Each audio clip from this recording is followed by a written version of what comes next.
Okay, nice to see you again. So in this class, we are talking about the prefab design in Unity first, and then we are going to utilize the prefab in different ways. And finally, we are going to use prefab to finish our level design. All right. So what is a prefab? The term prefab means prefabrication in so many industry. So we game industry borrow this idea from interior design. So in interior design, a prefab is a semi-finished product which will be delivered to the main assembly site as a part or a component or a sub-assembly. Prefab is moved from worldwide sites other than local main assembly sites. So if you need more information, you can find the wiki over here. So, for example, you have a very complicated and intricate desk. So, the prefab means part of it is, for example, the service is made in Indonesia, and uh, the chair, the foot of the chair, and the foot of the desk is made in Malaysia. Then they all shipping to the final assembly site and making everything together. So do the final assembly things. So the material shipping from the worldwide for other separated spots is called prefab. So the whole name is prefabrication. So in game development, prefab means a sub-assembly made from other departments or colleagues, which could be used repetitively throughout the project. It's level designer's duty to integrate all prefabs into his level. Whoa, whoa, whoa. So the last sentence is the most important. It's level designer's duty to integrate all the prefab into his level. So for level designer, he or she should be very familiar with the prefab system of a game engine. So that's the purpose of talking about prefab over here. So the benefit to use prefab design will be like the following. So if you use prefab to make your modular level design, um, the level will have a uniform specification. For example, you have a modular wall. So in your dungeon, you can stack the wall together or combine the wall together to form a exactly hide wall in your scene. Okay, so this is the core concept of prefab and modular design. Of course, you can do kit bash. So if you do kit bash, there is no such a limitation. Okay, and other key benefit is if you use prefab, and you can make your level faster and reliable simply by duplication. Okay, so specification and duplication are two key benefits from prefab. So it's not only Unity provide prefab, so many different game engines, they all provide prefab solutions. And the first one, if we date back to the older engine, there was a very famous Source engine before. At that time, Source engine already implement its prefab uh, key features in its engine. So from Source engine, the successive game engine or inspired by Source engine, and all of them implements prefab system. So prefab plays a very important role in level design. So here is an article from Game of Sutra. So if you have time, you are encouraged to have a look of it. It's called Prefab Primer. So later we're going to do some simple exercise on prefab. So we're going to create a little player like this. The body is a white cube and the eye is a red cube. So simply by dragging the game object to resource manager, you can make a prefab. So the prefab will be indicated as a blue box icon before of the name. So next time when you see a blue box in your resource manager, and then you know that this item is a prefab item. Okay, so if you drag the prefab from resource manager into a scene, you can fast in a very short time duplicate the prefab for several times, and the duplicate instance will be shown will be listed in your tree hierarchy. So by instance, I mean a copy of your prefab. The term instance is a special terminology in software engineering. So later you will have to create overall 3 instances of this player in your level. Okay, now let's talk about the relationship between prefab and the instance. So I'm going to take the Gema Sutras blog as an example.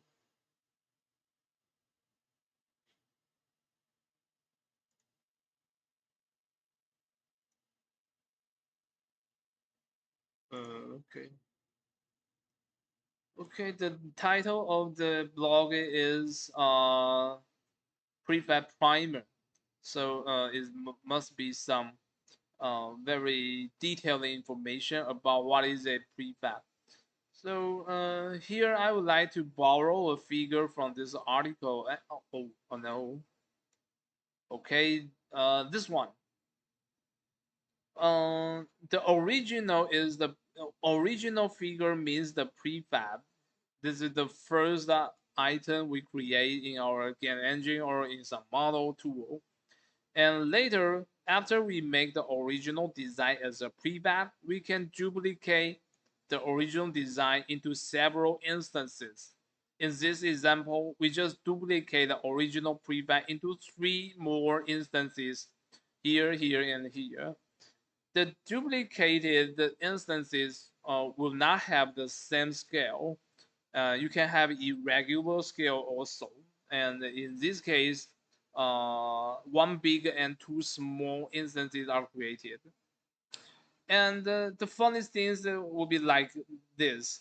If you rotate directly the original design, then every instances will do the same rotation because he is the father and the three little guys over here are the sons.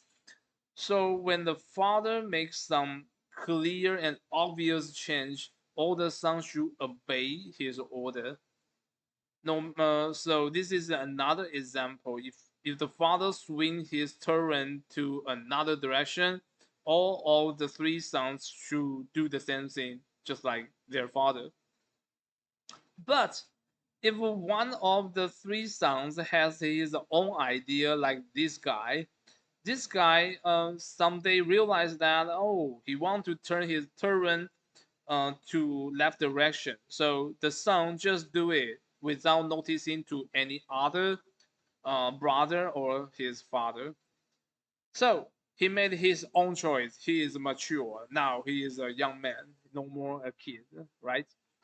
At this moment, if the father continues to rotate his turret, then there are only 2 little guys will obey his father, but the young man who already made his decision will no longer listen to his father like this. So this is the concept of prefab.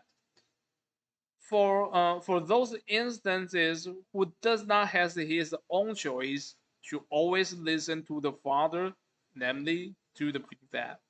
But for those instances who already made his own choice, then he can keep his own choice.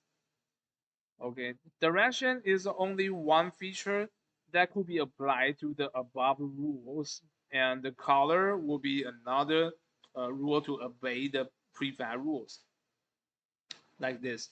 So if you color if you make the color of the father as a dark brown color, then all the rest of the children would be dark brown.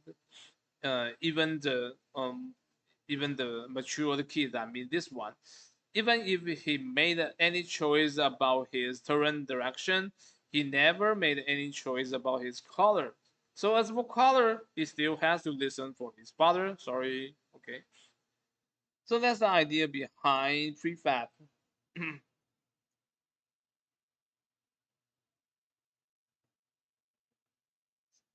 Okay. So if you understand what I'm talking about later when you are exercising this slide, you'll know the detail arrangement of prefab. Okay, so for this experiment, we're going to unpack a prefab. What is unpack? Sometimes we want to instantiate the prefab to break the relationship as an instance of some prefab. So I would never keep the tracking of the color or the direction of terrain anymore. I just want to break the relationship with my father. Okay, if this is what you want, you can unpack your prefab. So later we are going to unpack one of the instances, and later you will see that the unpacked instances will no longer listen to his father, no longer listen to the prefab. Okay, that's it. We're going to exercise later. So here is an example of a AAA game design methodology. So you can find some detail in this article. So I'm not going to go through the article over here. Okay, that's the purpose of prefab. So in the previous in this article, you will see the author used a prefab set like this.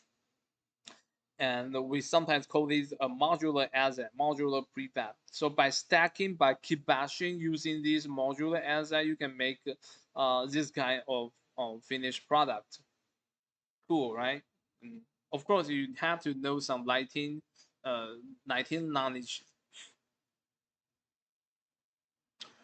All right, so level element. The following are the theory of level design. So I will try to make it short because we're focusing more at practice, but we can miss some important theory. The first theory behind the whiteboard design is figure and ground. If you heard about the Gestalt psychology, it's known as identifying a figure from the background, like this image. Okay, so I need everyone look at this image. So answer me, what do you see from this image?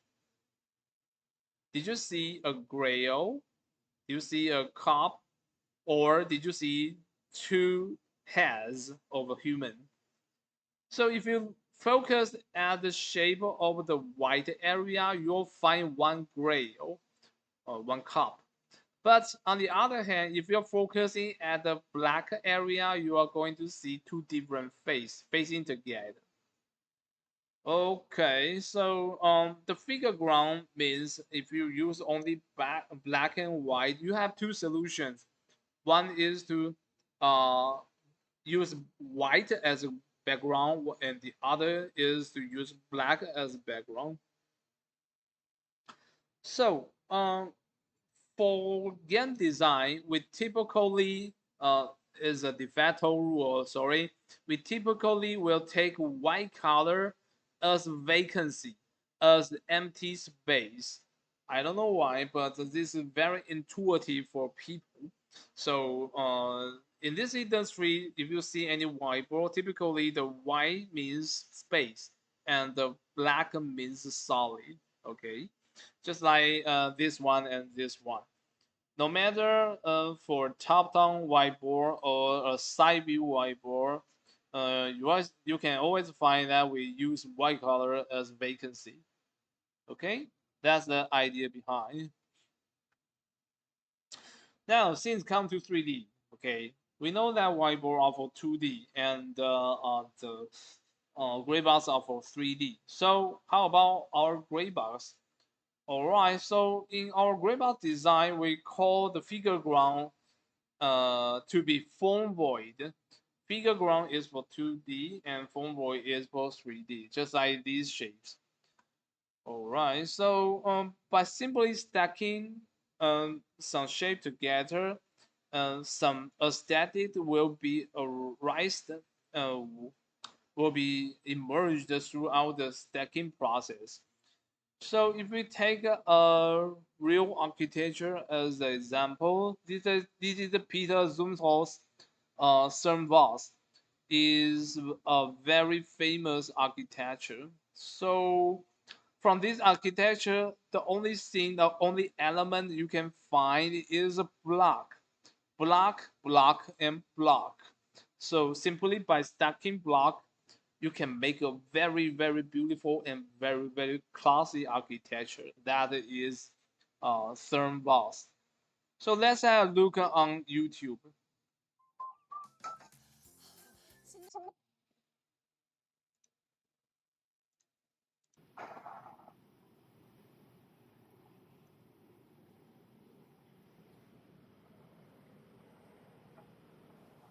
In jedem Projekt, das wir da machen, gibt es ein besonderes Zusammenwirken von Materialien, 2, 3, 4 Materialien in verschiedenen Dosen, die dann so eine schöne Reaktion haben, die wir dann architektonische Atmosphäre nennen vielleicht so.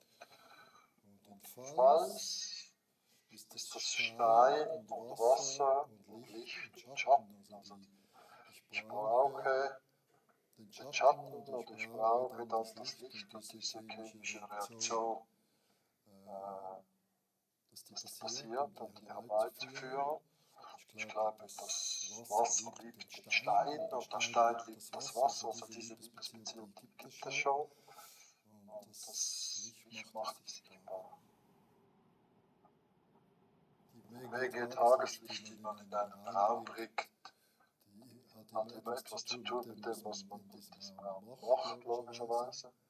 Ich brauche das für die Reaktion von Stein und Wasser, um dieses Dinge zu zeigen, die Reflexionen, das Spiel des Wassers gespiegelt an dem Wind und so weiter. Das Schattenspiel an dem Wind, das Licht spielt was. Und da gibt es noch ein Aussichtsthema in der Therme. Es gibt eine Bergseite und eine Talseite. Die Bergseite hat keine Aussicht. Die Talseite hat eine große Aussicht. Die Aussicht ist da, ist nicht das Thema, ist dort nicht Licht, sondern Sehen, geraubte Landschaft. Und jetzt brauche ich hinten spärliches Licht, wie im Berg drin. So. Und da haben wir diese Deckenschlitze auf, dass diese Tische gar nicht ganz satt aufeinander stehen. Und das sickert das Licht ein.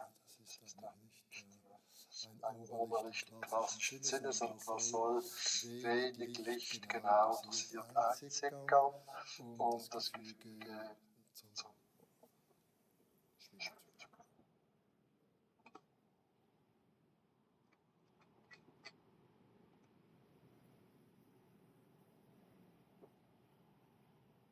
Tageslicht, das Licht der Sonne, das ist etwas vom Schönsten, was es gibt. Jeden Morgen stehen wir auf. Ich freue mich, dass das Licht wieder kommt, dass die Sonne wieder kommt. Und da profitieren die Menschen davon. Wir brauchen das Licht, um zu leben. Die Pflanzen brauchen das. Und auch den Häusern tut es gut. Sie haben sicher schon bemerkt, dass es Häuser gibt, die eher hässlich sind und die Sonne vermag die dann sogar zu veredeln.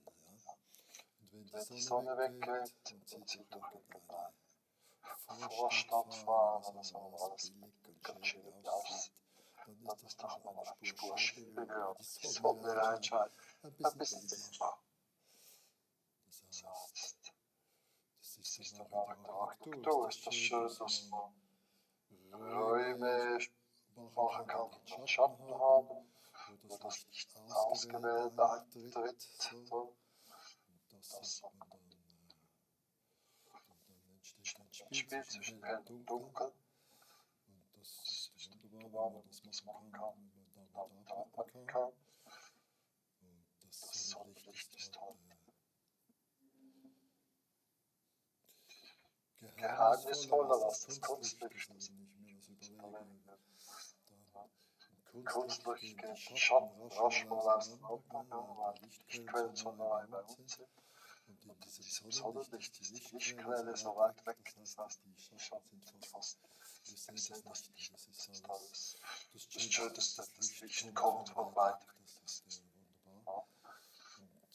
Und ich stelle nicht vor Physik, ich stelle vor, das sind so Lichtmoleküle, die zu uns kommen und die Dinge auftreffen. Und da komme ich leicht ins Schwärmen, aber da bin ich nicht der Einzige.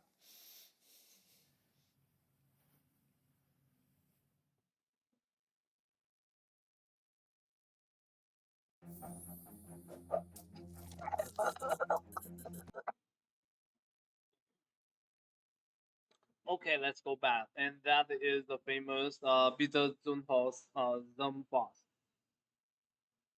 Okay, here's another example for you. This is Mario Bottas Casabianchi. But we're not going to talk too much about this architecture. Just take it as an example for you. Okay, so in Unity, we have a CSG solution if you want to make some block architectures rapidly. So what is CSG? CSG stands for Constructed Solid Geometry. So by using CSG, we can do simple primitive brushes with Boolean operation to create complex model.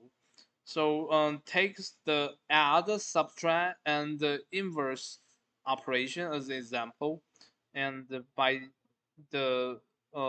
two CSG blocks, one is a ball and the other is a cube. If you perform a union operation on these two elements, uh, that is pretty similar to add these two shapes, and you'll have the union shape like this. And if you do the difference operation, and you can similarly do something like subtraction, and using the red part to subtract the blue part, then you'll have the remains shape like this. So when you perform a difference operation, and you'll get a shape like this. So when you do the intersection operation, this will be similar to the NOT operation of the difference result, subtraction result. The intersection only contains the two common shapes, uh, cutting out from each of the element. So union and intersection and difference, this is the basic operation. I think you already learned this operation in your senior high school. So CSG can rapidly perform these three kinds of operation, and by simply repetitively execute these three kinds of operation, you can almost generate everything in the world. Okay, that's CSG. So in Unity, we have several free CSG solution, and we also have some paid solution in Unity. So there are ProBuilder, Real-Time CSG, Saber CSG, and UModeler in Unity Asset Store. But in our class, we choose to use Real-Time CSG because it's free and it's very, very good. It's good enough to make so many complex shape in your model, in your level. As for ProBuilder, is a Unity official plugin, but it lacks only one feature, which I think is very important, and that is to combine the shape, do the Boolean operation in real time. The ProBuilder can do Boolean operation like we said before. The ProBuilder can do things like this, like add, subtract, and not, but it has to do offline. It has to calculate everything when you press some button. When you calculate for the result of some operation and the shape is generated, it's not real time. If you need to update the result, you have to press the button again. And every time you press the button, it consumes a lot of time to process. So ProBuilder cannot do real time block stacking. It cannot do real time Boolean operation. So this is the not so good feature of ProBuilder. So for my, I personally always use real-time CSG, and this is also my fundamental tools when I'm teaching level design. So let's install real-time CSG. Okay, so by install real-time CSG, you'll be able to call out the menu. You can press Ctrl and F3 to toggle real-time CSG in status. So later we have 4 different exercises. So including the prefab exercise, we are spending the rest 2 hours to do the exercises.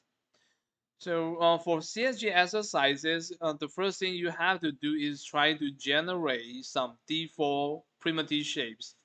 The primitive shapes real-time CSG offers, including box, sphere, cylinder, and linear stairs. I think the first 3 one, including box, sphere, and cylinder, these 3 are included in Unity. But if you make these 3 shapes in CSG, you can tweak the dimension in a very free way. Okay, so you'll be able to change the size, change the dimension anytime you want, and the cube is not fixed and baked into a static mesh, so it's very beneficial.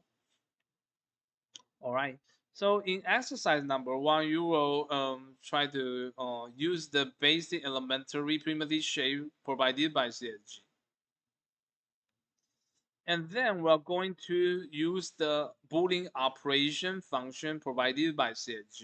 We're going to use 2 cubes. One is larger and the other is penetrating the first one. And you'll find that the second one, which penetrate the first one, can be a subtract, can deduct some values from the first shape. So this will make a window for us. Okay. So Boolean operation is very, very powerful. By the way, it's real time. So if you doesn't like the ratio, you can drag any of the size to modify the size of the hole in real time. It's very, very convenient. And then we're going to make the window, which we make it in exercise number 2 to make it a prefab. So by following this slide, you can make a prefab. Okay, that's it. So I think by simply do the 3 exercises, you will have a very clear idea of what the CSG is. Okay, now let's pause at here and start our exercise. I think you need to fully explore the function of real-time CSG. And by the way, you should be able to familiar with Unity prefab system.